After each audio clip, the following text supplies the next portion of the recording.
everybody for coming. I guess some of you know I'm Gillian Bickley. If you don't know, I am. I'm Werner Bickley's wife, and we're both co-founders of the Proverse Prizes for unpublished writing submitted in English and co-publishers of Proverse Hong Kong. We're very, very pleased that you're joining us tonight. Thank you so much. We're delighted to have with us luminaries of the Hong Kong diplomatic, educational, writing, publishing and language scene. Wow, luminaries, we're shining brightly. That's why you could turn the lights down. We're also delighted that some writers are here whose books Proverse has published and launched before on occasions like this. They are, can you wave your hands please, Philip Chatting. Can you turn around so people can see you? So it's Philip Chatting.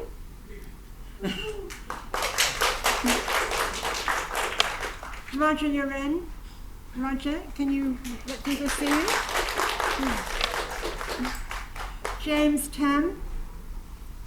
James is already very tall. Have I forgotten anybody whose name I have forgotten or not made a note of? There'll be new names next time.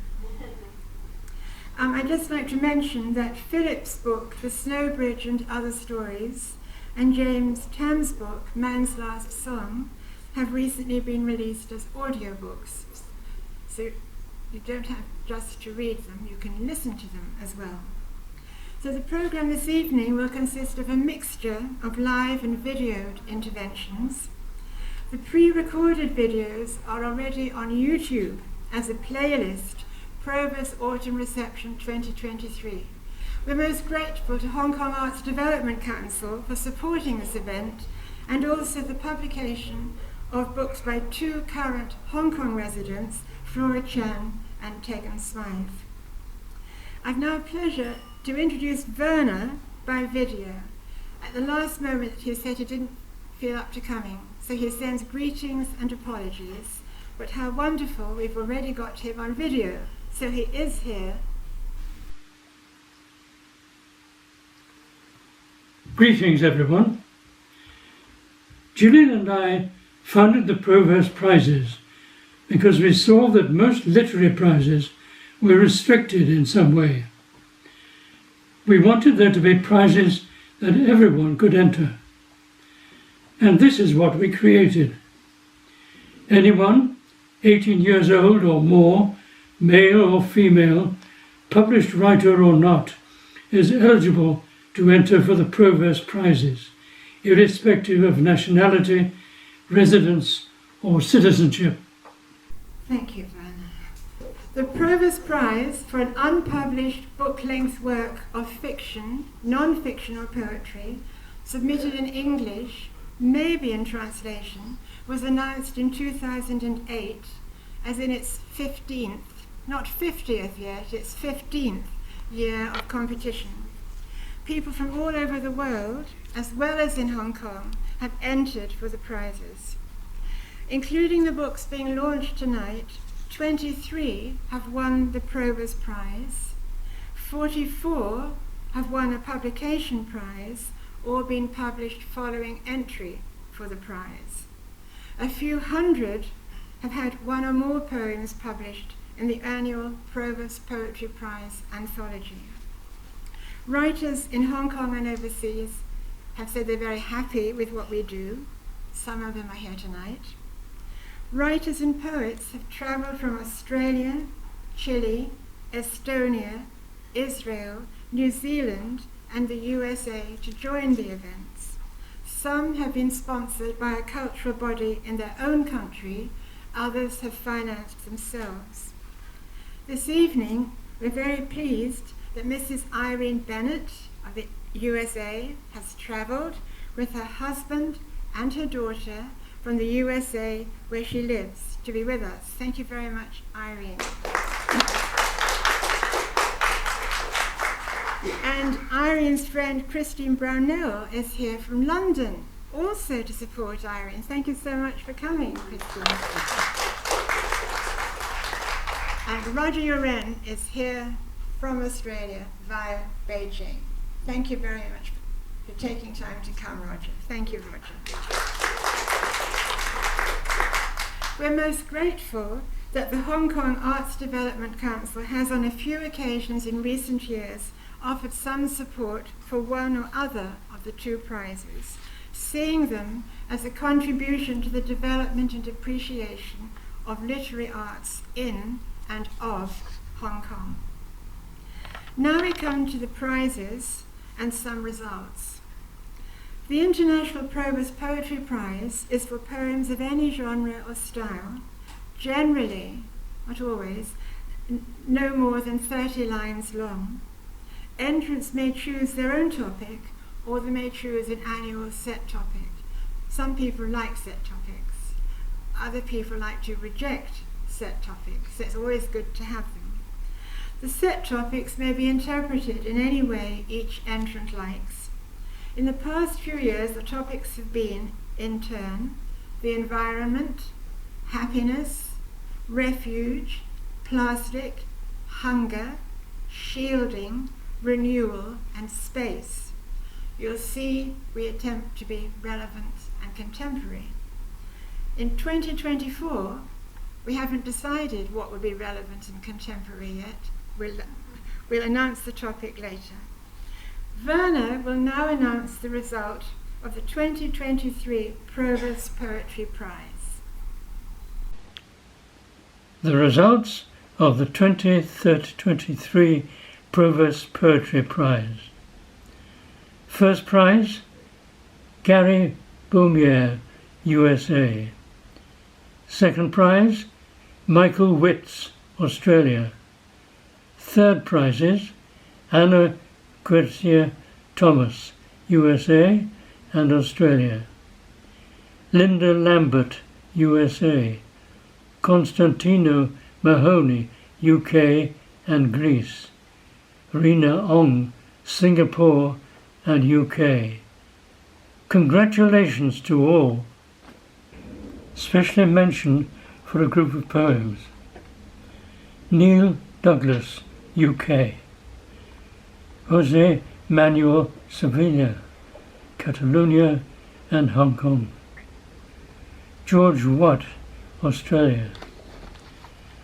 Several other entered poets were awarded one or more places in the International Proverse Poetry Prize Anthology 2023. Mingled Voices 8 to be launched at the Proverse Spring Reception 2024 in April. The names of all those who have won places will be posted soon, whether in the next Proverse Hong Kong newsletter or social media or on the Proverse website. Thank you very much, Werner. So, I'd like to add congratulations to all who've won a place in the Proverse Poetry Prize Anthology 2023. We look forward to the publication of the anthology, Mingled Voices 8, in April 2024. I hope you will be there, or be here, April 2024. Two of the poets in the anthology are here this evening, and I'd like them to come up and be acknowledged. Coming this evening.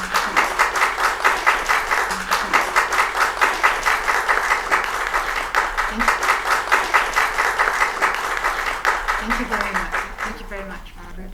So we hope Jose and Callista will be with us again, with all of you, in April 2024. And at that time we'll have readings from the anthology. Now, as for the Proverse Prize, the Proverse Prize also is awarded for unpublished work unpublished in English. It can be in translation. On average, it takes a year or more for publishers and author to edit and prepare a winning work for publication. As a result, publication is about a year after entry for the prize. For the International Proverse Prize 2023, 2 writers are awarded as winners of the International Proverse Prize 2022. Each receives the prize of publication, and they share the cash prize. Here are the results, which Werner will read. The results of the 2022 Proverse Prize. Winners of the Proverse Prize 2022. Irene Vineyard Bennett for her novel Battle of the Artisans, Making the Bells of Marquis Yi, and Flora Chan for her novel South of the Yangtze. Winner of a Proverse Publication Prize 2022 for her collection of poetry Mountain Songs, Tegan Smythe. Congratulations to all. Congratulations, everybody.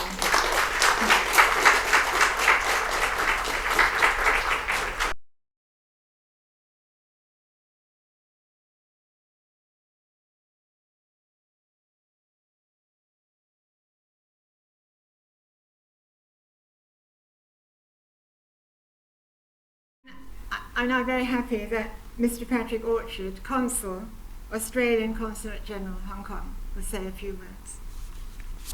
You just hold it. It seems to work quite well.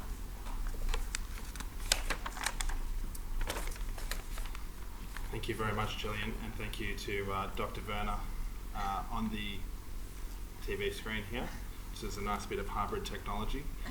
To all our guests, writers and poets, on behalf of the Australian Consulate General in Hong Kong, I congratulate all the participants of the Proverse Prize. I'd also like to thank the judges and organisers for their commitment to promoting literature here in Hong Kong. You play such an important role in developing and platforming writers at different stages of their careers. Many Australian poets and writers have participated and found success in the Proverse Prize over the years, and some of them more recent than others that we've just heard, including Michael Witz, George Watt, Anna Watcher-Thomas, Liam Blackford, Jan Pearson, Dennis Wong, John Ansem, and Roger Uren, who's here with us tonight. And tonight we've just heard that Tegan Smythe has won the Proverse Publication Prize for her first poetry collection, Mountain Songs. Congratulations again, Tegan. Tegan is a qualified lawyer and a refugee rights advocate, and like many creative people in this town, wears many hats, and tonight adds another feather to that hat with a prize-winning book. It's an incredible achievement. Tegan's experience living between Hong Kong and Australia is one that many share in this town, with our similar-sized diaspora communities of around 100,000 Australians living here in Hong Kong and 100,000 Hong Kongers living in Australia. And literature, and poetry in particular, is a powerful medium for articulating these diverse experiences that we share, living in different places, having a foot in both cities, and walking those two worlds, and for letting others consider those experiences and take them on board as well. So I think now we're going to hear from Tegan shortly to learn more about some of the Hakka ways of her family through Mountain Songs and some of the stories that she tells through her poetry. And finally, I just want to congratulate everyone who's been recognised tonight, and I hope to see a continuing Australian participation doing well in the future Proverse Prizes. Thank you very much.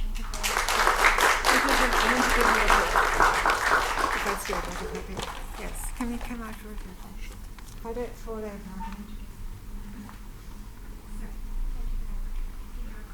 Thank you so much. Thank you. Thank you very much, Patrick.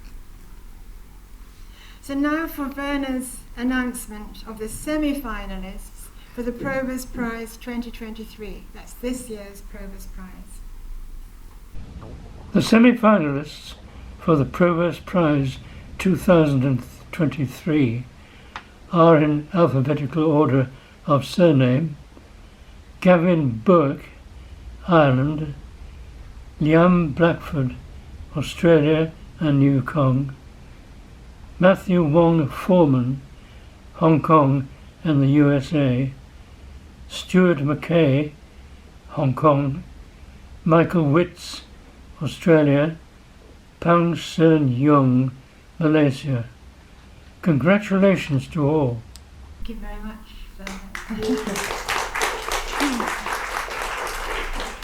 So congratulations to Gavin Burke, Liam Blackford, Matthew Wong Foreman, Stuart McKay, Michael Witz and Pang Sen Yong. Other entries, not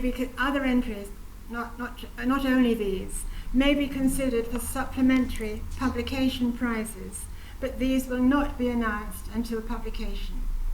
It's possible that among the semi-finalists whose names have been read out, those who do not advance to become the one or maximum two winners of the Proverse Prize may also be awarded supplementary prizes.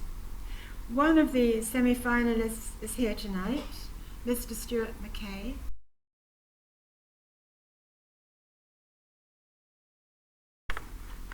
We now come to the authors of the launching books. Unusually, they're all here. Isn't that good? They're all here. One of our steps in preparing a book for publication is to work with the author to solicit advance comments about their work. I'll now introduce each author, featured this evening, by reading a brief snippet or two from these comments. So Tegan Smythe's book, as you've heard, is the winner of a Proverse Publication Prize 2022. I'll read some advance comments about her book.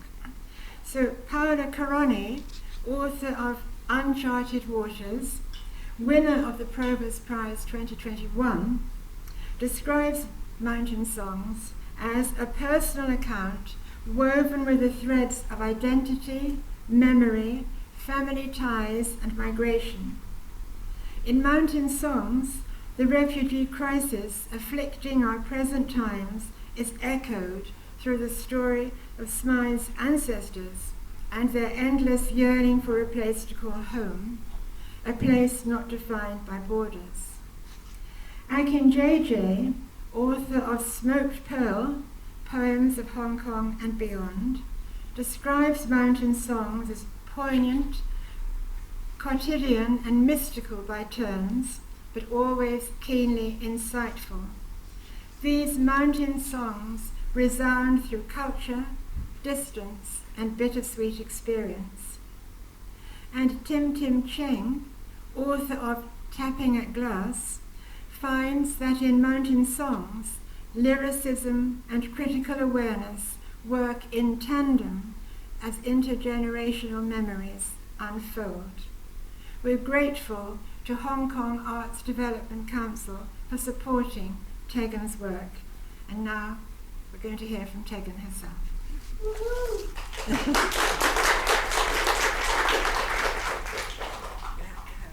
Sure.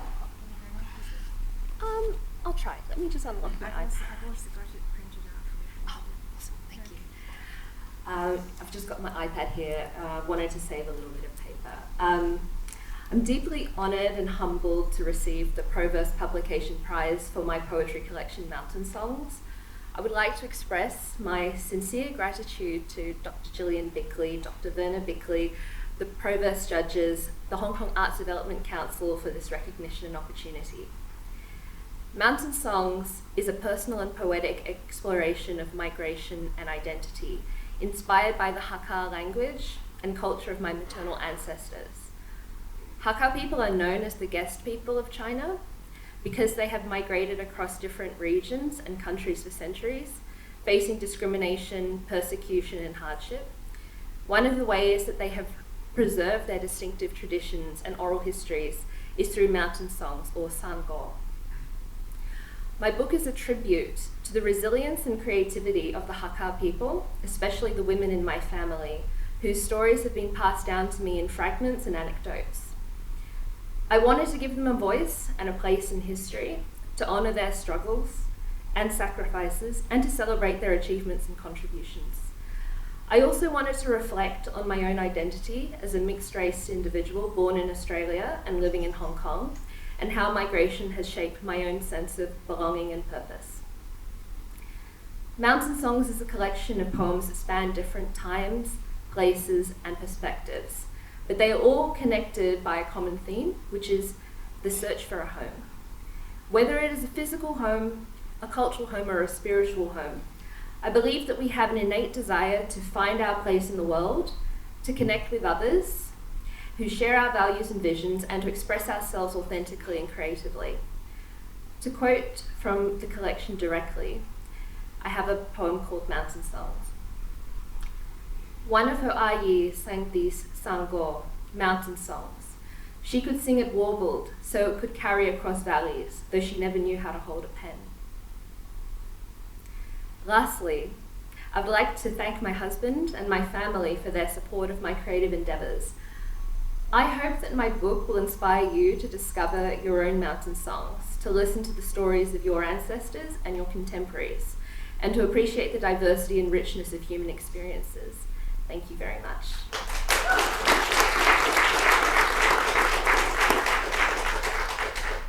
So now I'm going to read 2 poems from my collection.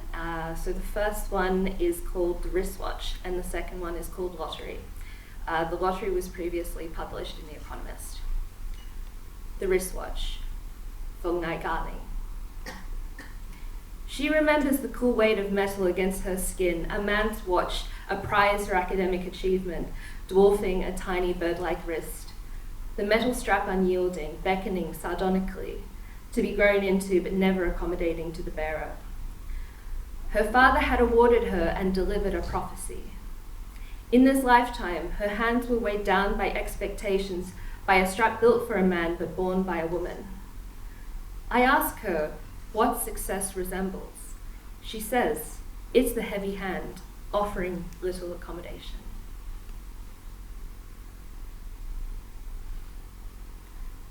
Lottery, for my grandparents. Perhaps this is what purgatory looks like. You surrender yourself at the airport, maybe by saying, I am a refugee seeking asylum. You are told that in order to stay, you must first overstay. You are coerced to break a law in order to seek protection. The hard faces and unfeeling eyes without a common language or iota of empathy tell you to go back to where you came from, but you can't. There is nothing for you there but flames and drone strikes. You may have friends who have been forcibly disappeared, bodies never found. You have seen the curve of your brother's body being shot in broad daylight, folding like a question mark, as if to ask if the world even cares about your story. You try to form the words that convey your truth, but people don't want to hear it, not here. It is more convenient to blame you for daring to exist. Your body is hypervisible but dehumanized in the reading down of judgments or black letters of legislation, written by men and women from the comfort of sleek air-conditioned rooms, with a sea view, who cannot see you, and never envision you as a person. You have done nothing wrong, and yet you are an all too convenient diversion from the real problems at hand. In this crowded, reclaimed landscape, the jagged buildings are like the uncountable bars of a jail cell. Your passport is confiscated by authorities, and you cannot move forward, only backward, handcuffed to the aeroplane seat. You've heard stories about the ones they send back, and pray each day it will not be you. Or, if you languish here, your children, who are born to the Bohemia flag and learn its languages and customs, calling no other place home, will never have legal status. You live without an income and rely on the kindness of strangers to ensure your descendants are educated for their own uncertain future. You always hear the furious questions about why you chose to come here, as if there is a choice between a death rattle and purgatory. The blackened streets ooze with inertia, a dominant population unaware of their privilege, to not be drafted at random in this generation, to not have to demand asylum and put their lives in another person's hands. They have forgotten how grandfather and grandmother arrived here. The subdivided flats and subdivisions of identity mean they will never call themselves the sons and daughters of asylum seekers. But the blood in their veins is of the people who managed to steal away in the middle of the night, across borders, swimming oceans, and traversing countries, in the hope of witnessing another daybreak. They have more in common with you than they would ever admit. They have merely won a lottery of birth and no more. Thank you.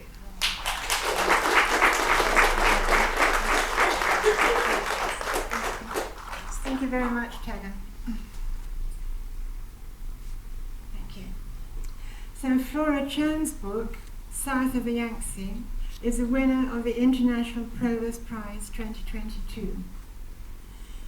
Emily Mitchell, Washington, D.C., University of Maryland, writes, told with wonderful precision, insight, and vivid detail, South of the Yangtze brings to life a transformative time period through the eyes of a young woman doing her best to navigate the seismic changes in her society and her own coming of age.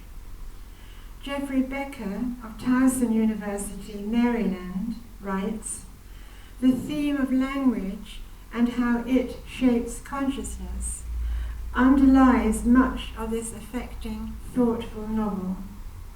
Flora Chan vividly depicts the Shanghai childhood of her main character, Yinan, and her subsequent struggles with the culture she belongs to but must inevitably distance herself from. And Dami Jung, author of Jane, Frank and Mia, winner of the Proverse Prize 2021, describes South of the Yangtze as a beautifully crafted coming-of-age story of a girl with a mature insight and bright mind. Dami says, what I loved most about South of the Yangtze was what Chan describes as Yinan's feeling of being a member of a diaspora in her own country. We're grateful to Hong Kong Arts Development Council for supporting Flora's book. And now I have pleasure in inviting Flora to come up. Woo!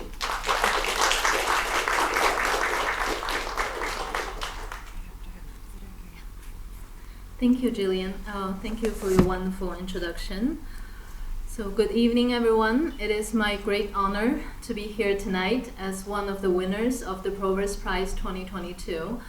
Thank you so much for the support and acknowledgement from the Proverse team.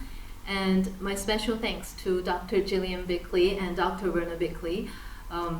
You made a struggling writer a very happy one tonight. So now I would like to give you a brief introduction to my novel, South of the Yangtze. The story first took its form 5 years ago when my husband and I visited my ancestral village in Zhejiang province, where my grandparents came from before they moved to Shanghai in the 1940s. It was a quintessential Jiangnan town, rich in history, literary traditions, cultural calligraphy, and wine. The trip was memorable. It not only connected my husband with my cultural heritage, but also reminded me of a time when I was a child in the 1980s in Shanghai. It was just about a decade after the Cultural Revolution, and a world very different from today. I was reminded of many folk tales, poetry, and traditions from the Yangtze Delta area that I had once been so close to, but later made an effort to distance myself from. I thought a lot about the freedom of departing from one's original culture and language. And I also thought about the unresolved feeling of nostalgia for that part of my world that was left behind. Ever since then, I wanted to write a story about someone who had a similar journey. Similar, but in a more fictional, symbolic way. Someone who navigated the economic and societal changes in China during the last 2 decades of the 20th century. For example, I wanted to explore the loneliness experienced when a whole generation are only children, a result of the state's one-child policy from 1979 to 2015. Then I wrote about the difficulties in talking about family history and generational trauma, the confusion with regard to the transition from a planned to a market economy, and the reactions towards assimilation and pushing Mandarin in a region with its own dialect and strong identity. What I'm most hopeful is that my novel will build bridges. I'm glad that South of the Yangtze has the good fortune to be published in Hong Kong. Here I see that people with different upbringing and different views on the current situation are still seeking for understanding of both the history and their own future. And to me, building bridges is essentially what writing does. The urgency to write often comes from a lonely circumstance, when the page becomes the only destination for uncompromised thoughts to anchor. Then it waits for a pair of ears in time and space. And sometimes it means to write in a second language. I'm grateful that the judges at Proverse recognized my book, and my appreciation goes to the hard work of the editors, especially the dedication of Dr. Gillian Bickley, who helped the story to reach a broader audience. I would now like to read a section from the novel, which appears in the middle of the story. The chapter is entitled Love. In Mandarin, the word love sounds like a sigh, I, in a forced tone, short and assured. The written character of love, I, consists of 4 parts: pause, roof, heart, and crossed legs or arrival. The simplified version used since the 1950s and 60s in mainland China is I, without the heart radical.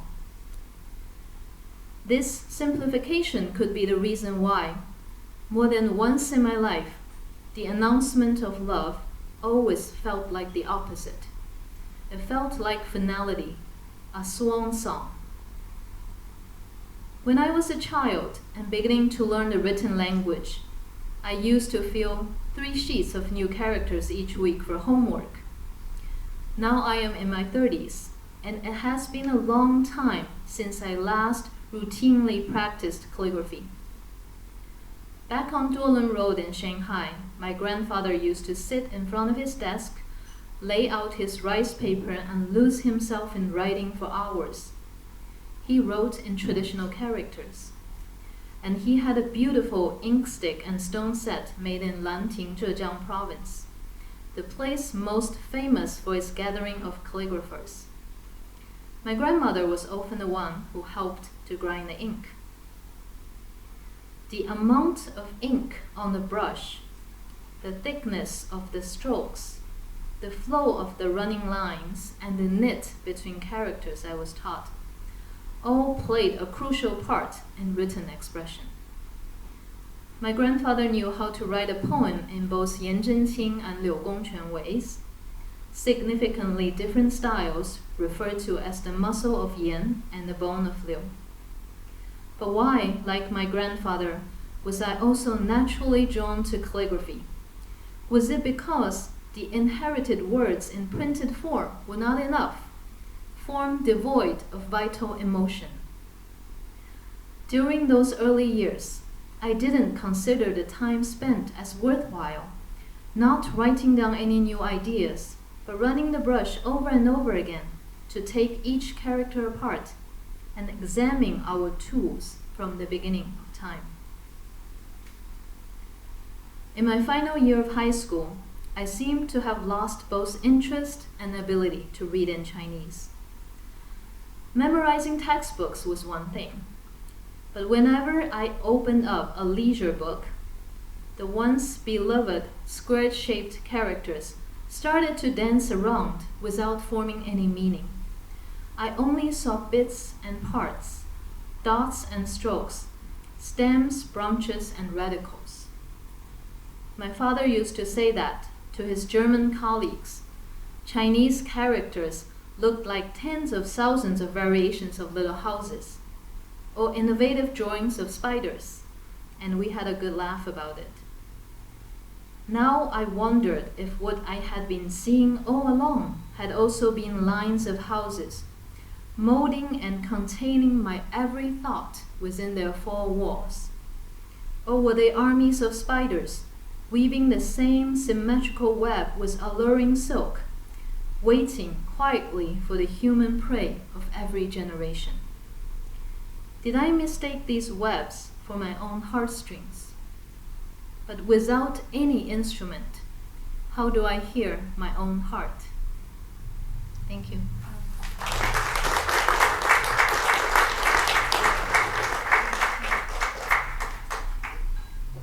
Thank you very much for that.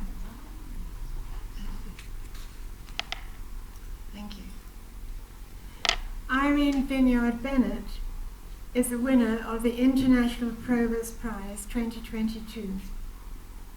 Merrill J. Davis, education specialist, describes Irene's book, Battle of the Artisans, as an unusual and compelling story worthy of recognition, well-researched with strong themes. Aziz D. Barnard-Luce, principal percussionist, Hong Kong Symphony Orchestra, describes Battle of the Artisans as a fast-paced novel about the making of a Chinese national treasure from the Warring States period. Janet Mann, some of us here know Janet, librarian, author of The School Library Book, a guide to effective school libraries, that's a hint to librarians to get Irene's book, describes Irene's book as a thoughtful and thought-provoking read for all ages. Irene.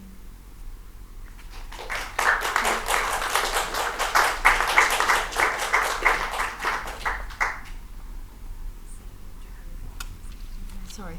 Oh, thank you. Thank you. Do you like lemon pie? How about macarons?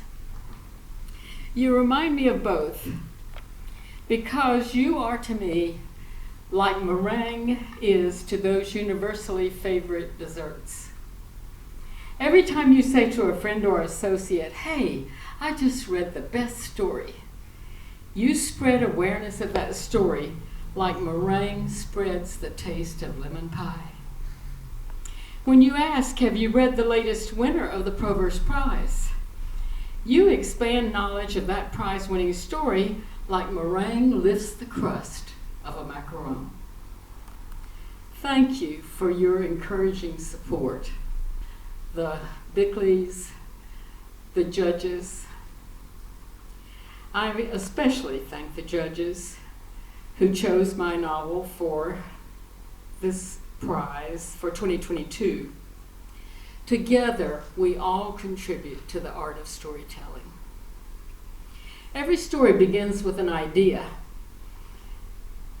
a four-letter word that becomes a book when it is spelled W-O-R-K. The idea for my novel arose in the middle of my pursuing a new interest. When I moved to Hong Kong, I did what I always did when I moved to a new city. I immediately went to the library to get a library card. As I explored the Central Library of Hong Kong, an amazing and beautiful place I recommend if you've not been there, I saw a strange book title, Suspended Music. And I thought, what the heck is suspended music? That choice of words was intentional by the author because the book is about music that was both stopped and hanging. Music discovered in a 2,500-year-old tomb containing 125 musical instruments. I had never heard of a tomb filled with musical instruments. Have you? I was intrigued, and so I started reading about the Bronze Age tomb and the history of central China during the Warring States period. Until one day I read the sentence, "No one knows why these bells were made, and no one knows who made them." And I thought, I do. So I began to write my idea. My who and my why were the end of the story. So I needed to create what happened to prompt that ending.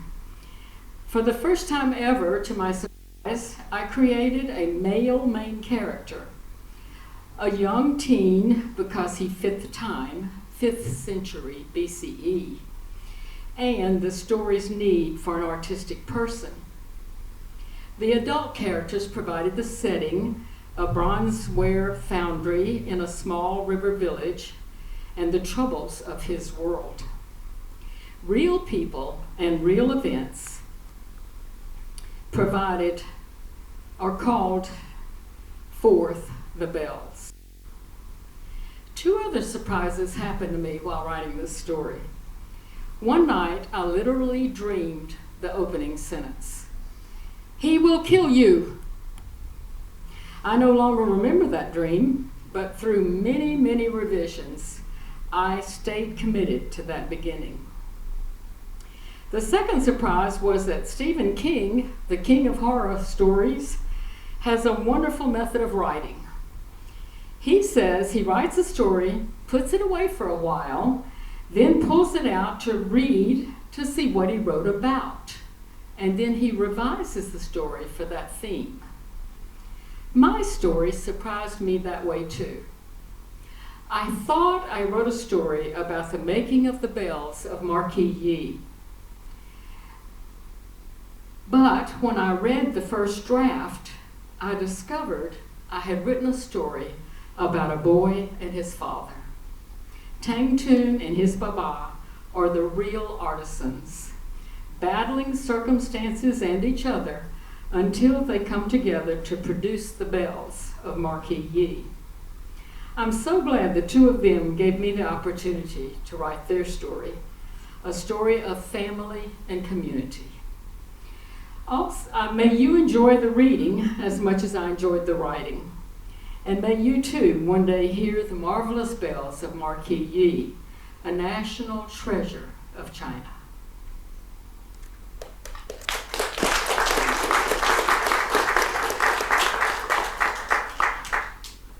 And now I'd like to read to you one scene from the book, Battle of the Artisans, the turquoise book. My favorite color. And we'll begin with the line I could not let go. "He'll kill you." Lin's fierce words pierced the pre-dawn silence like the gong at the village gate. "What?"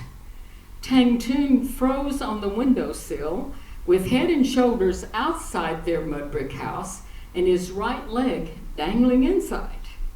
He strained to make sense of the low voices coming from just beyond the curtain that separated his tiny sleep corner from the rest of the family. His dad said, "I won't let him kill me, Lin. I have a plan." A killer? A killer, thought Tang Toon. He dropped down from the window, eased his roll of clothes and art supplies off his shoulder, and inched along the packed dirt floor toward a sliver of light edging the curtain. "You've avoided him for years. Why risk your life now?" Lin said. Squinting through the crack, Tang Toon could see his parents on the opposite wall of the one-room home. The oily smoke from the clay lamp beside the earthen bed pricked his eyes as the flickering light reflected off his mother's tear-streaked face. She sat on the edge of the bed in her great tunic, gripping the arms of his bare-chested father, who towered over her like a stone statue. Studying them, Tang Toon noted the play of lamplight across his father's bulging muscles and wished this stern man would be his gentle giant of a dad again, like he used to be. He shook off the memory and held his breath. Jian Jun said, "Our work can save us, Lin. Our work will save us." "He believes you betrayed him," her words sped up, "and he beheads people." "I can protect myself," he said. "But think of our family. I've got no choice. I must do this or none of us will survive." The tree bark sound of his voice scraped down Tang Toon's spine so hard he winced and shivered. Lynn shook her husband's arms. "I beg you, don't."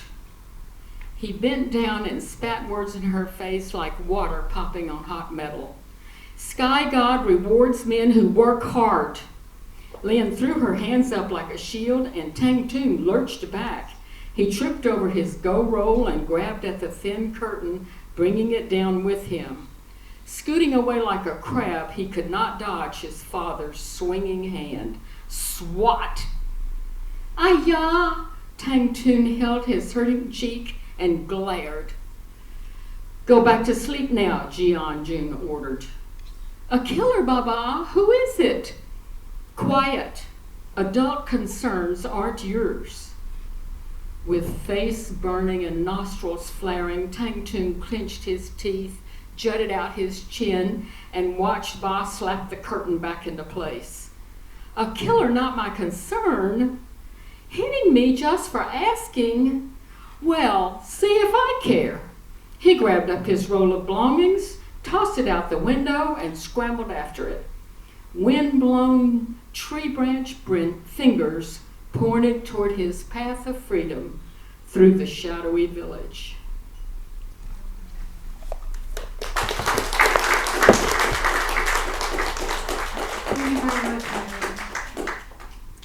So thank you very much, Tegan, Flora, and Irene. Congratulations. Let's all do our best to make these 3 books very well known. Right? They deserve to be well known. They've written very interesting, different books with a great deal of dedication and creativity.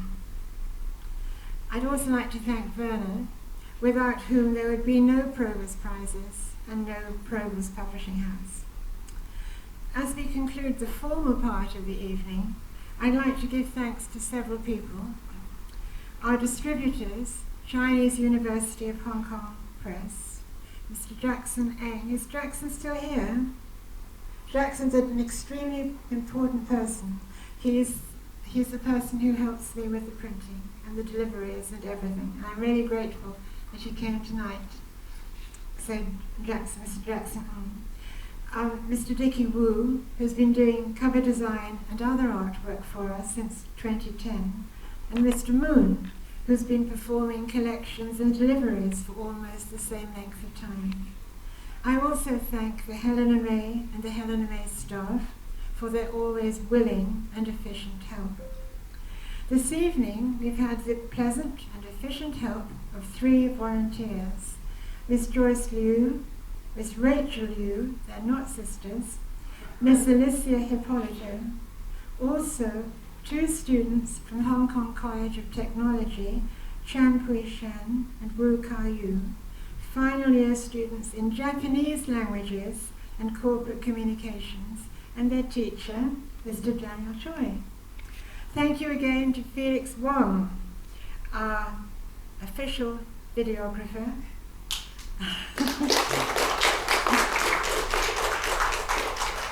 And to all those of you who've taken, and I hope are going to take, more photos.